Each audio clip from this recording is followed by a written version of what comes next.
श्री परमात्मने नमः। यथार्थ गीता,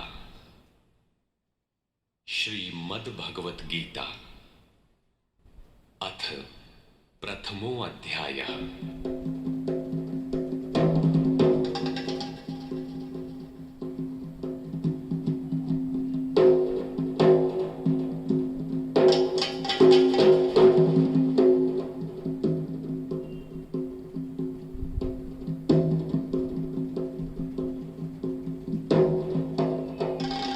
धृतराष्ट्र उवाच।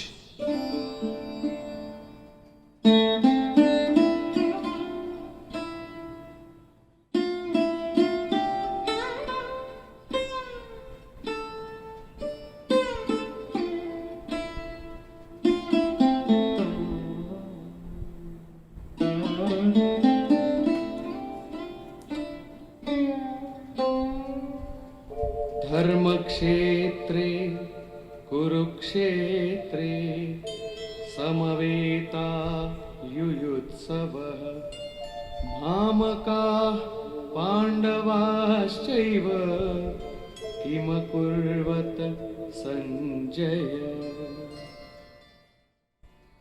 धृतराष्ट्र ने पूछा, हे संजय, धर्म क्षेत्र कुरुक्षेत्र में एकत्र युद्ध की इच्छा वाले मेरे और पांडु के पुत्रों ने क्या किया?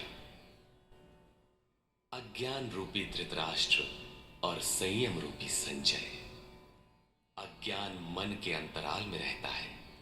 अज्ञान से आवृत मन धृतराष्ट्र जन्मांध है, किंतु संयम रूपी संजय के माध्यम से यह देखता है, सुनता है। वो समझता है कि परमात्मा ही सत्य है। फिर भी जब तक इससे उत्पन्न मोह रूपी दुर्योधन जीवित है, इसकी दृष्टि सदैव कौरवों पर रहती है, विकारों पर ही रहती है। धर्म एक क्षेत्र है। जब हृदय देश में दैवी संपत्ति का बाहुल्य होता है तो यह शरीर धर्म क्षेत्र बन जाता है, और जब इसमें आसुरी संपत्ति का बाहुल्य होता है तो यह शरीर कुरुक्षेत्र बन जाता है। कुरु अर्थात करो। ये शब्द आदेशात्मक है। भगवान श्री कृष्ण कहते हैं, प्रकृति से उत्पन्न तीनों गुणों द्वारा परवश होकर मनुष्य कर्म करता है। वो क्षण मात्र भी कर्म किए बिना नहीं रह सकता। गुण उससे करा लेते हैं। तीनों गुण मनुष्य को देवता से कीट पर्यंत शरीरों में ही बांधते हैं। जब तक प्रकृति और प्रकृति से उत्पन्न गुण जीवित है, तब तक कुरु लगा रहेगा। अतः जन्म मृत्यु वाला क्षेत्र, विकारों वाला क्षेत्र कुरुक्षेत्र है, और परम धर्म परमात्मा में प्रवेश दिलाने वाली पुण्यमयी प्रवृत्तियों का क्षेत्र धर्म क्षेत्र है। पुरातत्वविद पंजाब में काशी प्रयाग के मध्य तथा अनेकानेक स्थलों पर कुरुक्षेत्र की शोध में लगे हैं, किंतु गीताकार ने स्वयं बताया है कि जिस क्षेत्र में यह युद्ध हुआ वो कहां है। इदं शरीरम कौन्तेय क्षेत्र मित्यभिधीयते। अर्जुन, ये शरीर ही क्षेत्र है, और जो इसको जानता है, इसका पार पा लेता है, वो क्षेत्रज्ञ है। आगे इन्होंने क्षेत्र का विस्तार बताया, जिसमें 10 इंद्रियां, मन, बुद्धि, अहंकार, 5 विकार और तीनों गुणों का वर्णन है। शरीर ही क्षेत्र है, एक अखाड़ा है। इसमें लड़ने वाली प्रवृत्तियां 2 हैं, दैवी संपद और आसुरी संपद। पांडु की संतान और धृतराष्ट्र की संतान सजातीय और विजातीय प्रवृत्तियां। अनुभवी महापुरुष की शरण जाने पर इन दोनों प्रवृत्तियों में संघर्ष का सूत्रपात होता है। ये क्षेत्र क्षेत्रज्ञ का संघर्ष है, और यही वास्तविक युद्ध है। विश्व युद्धों से इतिहास भरा पड़ा है, किंतु उनमें जीतने वालों को भी शाश्वत विजय नहीं मिलती। ये तो आपसी बदले हैं। प्रकृति का सर्वथा शमन करके प्रकृति से परे की सत्ता का दिग्दर्शन करना और उसमें प्रवेश पाना ही वास्तविक विजय है। यही एक ऐसी विजय है जिसके पीछे हार नहीं है। यही मुक्ति है जिसके पीछे जन्म मृत्यु का बंधन नहीं है। इस प्रकार अज्ञान से आच्छादित प्रत्येक मन संयम के द्वारा जानता है कि क्षेत्र क्षेत्रज्ञ के युद्ध में क्या हुआ। अब जैसा जिसके संयम का उत्थान है, वैसे वैसे उसे दृष्टि आती जाएगी। संजय उवाच।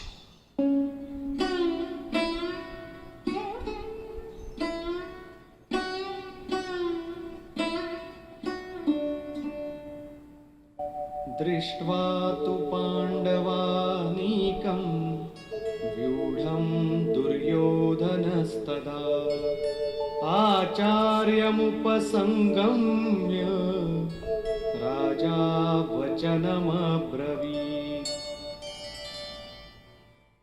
उस समय राजा दुर्योधन ने व्यूह रचना युक्त पांडवों की सेना को देखकर द्रोणाचार्य के पास जाकर ये वचन कहा। द्वैत के आचरण ही द्रोणाचार्य हैं। जब जानकारी हो जाती है कि हम परमात्मा से अलग हो गए हैं, वहां उसकी प्राप्ति के लिए तड़प पैदा हो जाती है। तभी हम गुरु की तलाश में निकलते हैं। दोनों प्रवृत्तियों के बीच यही प्राथमिक गुरु है।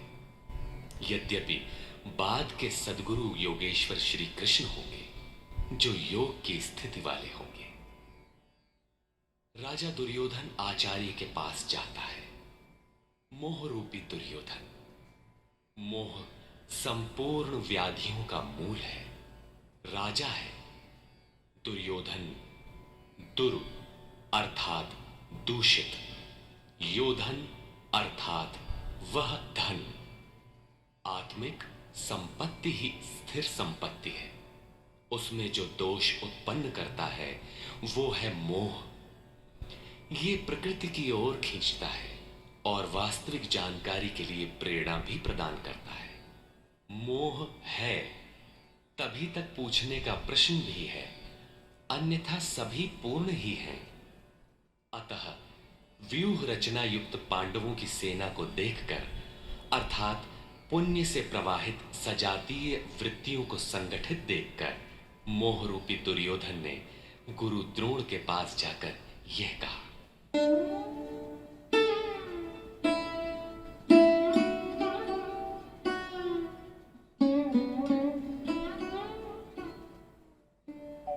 पश्यैतां पाण्डुपुत्राणाम् आचार्यमहतीं च व्यूढां द्रुपदपुत्रेण तव शिष्येण धीमता। हे आचार्य, आपके बुद्धिमान शिष्य द्रुपद पुत्र धृष्टद्युम्न द्वारा व्यूहाकार खड़ी की हुई पांडु पुत्रों की इस भारी सेना को देखिए। शाश्वत अचल पद में आस्था रखने वाला दृढ़ मन ही धृष्टद्युम्न है। यही पुण्यमयी प्रवृत्तियों का नायक है। साधन कठिन न मन कर टेका। साधन कठिन नहीं, मन की दृढ़ता कठिन होनी चाहिए। अब देखें सेना का विस्तार।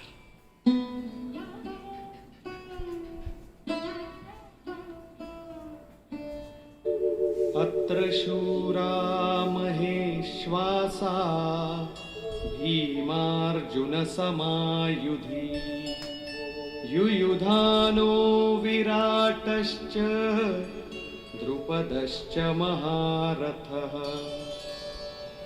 इस सेना में महेशवासा, महान ईश में वास दिलाने वाले भाव रूपी भीम, अनुराग रूपी अर्जुन के समान बहुत से शूरवीर, जैसे सात्विकता रूपी सात्यकी, विराटः सर्वत्र ईश्वरी प्रवाह की धारणा, महारथी राजा द्रुपद अर्थात अचल स्थिति, तथा धृष्टकेतुश्चेकितानः काशीराजश्च वीर्यवान् पुरुजित् कुन्तिभोजश्च शैब्यश्च नरपुङ्गवः। धृष्टकेतुः दृढ़ कर्तव्य चेकितानः, जहां भी जाए वहां से चित्त को खींचकर इष्ट में स्थिर करना। काशीराजः, काया रूपी काशी में ही वो साम्राज्य है। पुरजित, स्थूल, सूक्ष्म और कारण शरीरों पर विजय दिलाने वाला पुरुजित। कुंती भोजः, कर्तव्य से भव पर विजय। नरों में श्रेष्ठ शैव्य अर्थात सत्य व्यवहार।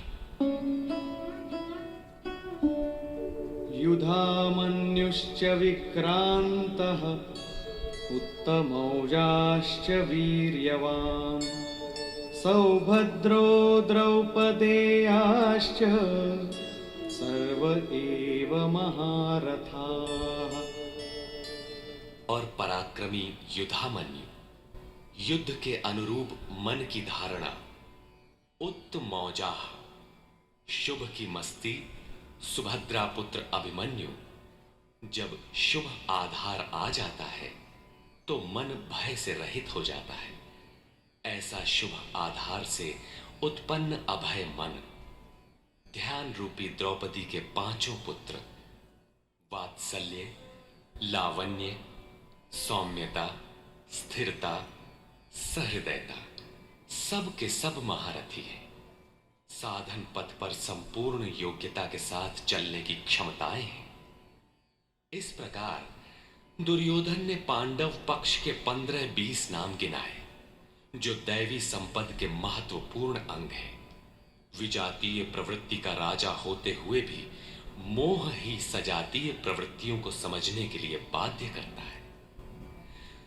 दुर्योधन अपना पक्ष संक्षेप में कहता है। युद्ध होता तो अपनी फौज बढ़ा चढ़ा कर गिनाता। विकार कम गिनाए गए, क्योंकि उन पर विजय पाना है। वे नाशवान हैं। केवल 5-7 विकार बताए गए, जिनके अंतराल में संपूर्ण बहिर्मुखी प्रवृत्ति विद्यमान है। जैसे